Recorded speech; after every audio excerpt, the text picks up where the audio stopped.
Halo semuanya, kenalin aku Dea Aprilia Larasati dari Prodi Ilmu Kelautan kelas 1B. Di sini aku mau ngebahas tentang klasifikasi makhluk hidup. Yuk kita bahas. Nah, sebelumnya kalian tahu gak sih apa itu klasifikasi makhluk hidup? Kita bahas ya. Nih, klasifikasi makhluk hidup adalah cara mengelompokkan suatu organisme berdasarkan persamaan dan perbedaan ciri-ciri yang mereka miliki. Nah, tujuannya adalah untuk mempermudah identifikasi, perbandingan, dan mempermudah studi terhadap makhluk hidup. Pengertian lain yaitu kita ambil dari taksonomi yang berasal dari bahasa Yunani yaitu taksis yang artinya penyusun dan nomos yang artinya aturan, di mana cabang ilmu yang mempelajari tentang penanaman, penyusunan, pengklasifikasian, dan pendeskripsian organisme menjadi kelompok bagian. Ada tingkatan taksonomi, yang mana kita membaca dari yang teratas, spesies, genus, family, ordo, class, phylum, baru kingdom. Kita membahas kingdom. Apa itu kingdom? Kingdom adalah tingkat klasifikasi utama takson di bawah domain yang digunakan untuk mengkelompokkan makhluk hidup berdasarkan kesamaan ciri-ciri umum yang dimilikinya. Kemudian ada phylum, yang mana phylum adalah salah satu tingkat dalam sistem klasifikasi taksonomi yang digunakan untuk mengkelompokkan organisme berdasarkan klasifikasi karakteristik morfologis dan genetik yang lebih spesifik daripada kingdom, tetapi lebih umum daripada kelas.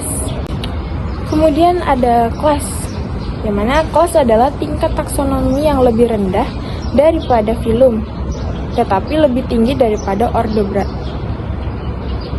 Organisme dalam satu kelas memiliki ciri-ciri yang lebih rinci dan spesifik yang membedakan mereka dari kelas lain dalam satu phylum.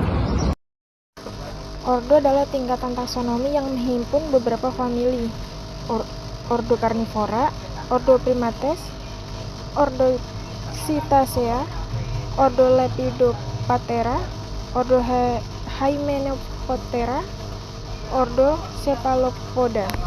Kemudian ada famili, di mana organisme dalam satu famili memiliki ciri-ciri yang lebih spesifik dan mendalam dibandingkan dengan yang ada pada tingkat ordo, tetapi lebih umum dibandingkan pengelompokan organisme yang memiliki kesamaan besar dalam struktur tubuh, perilaku, sifat, dan karakteristik lainnya.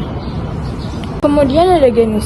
Genus adalah kelompok taksonomi yang mengkelompokkan beberapa spesies yang memiliki kesamaan struktur dan karakteristik yang lebih spesifik. Dan yang terakhir adalah spesies.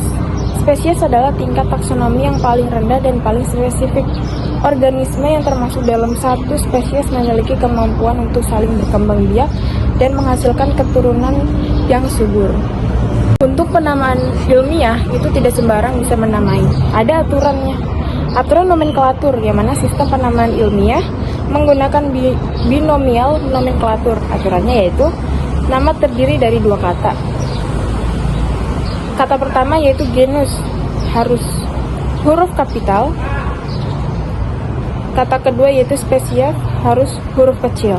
Ditulis dengan mirik atau italik, atau di garis bawah jika ditulis dengan tangan. Kemudian nama harus unik dan berlaku secara internasional. Contoh Panthera leo yaitu singa. Klasifikasi ini dapat diimplementasikan atau dipahami dalam beberapa cara, yaitu yang pertama klasifikasi taksonomi standar, yang mana sudah kita bahas sebelumnya. Adanya animalia yaitu hewan, plante adalah tumbuhan, fungi adalah jamur, kemudian protista adalah alga.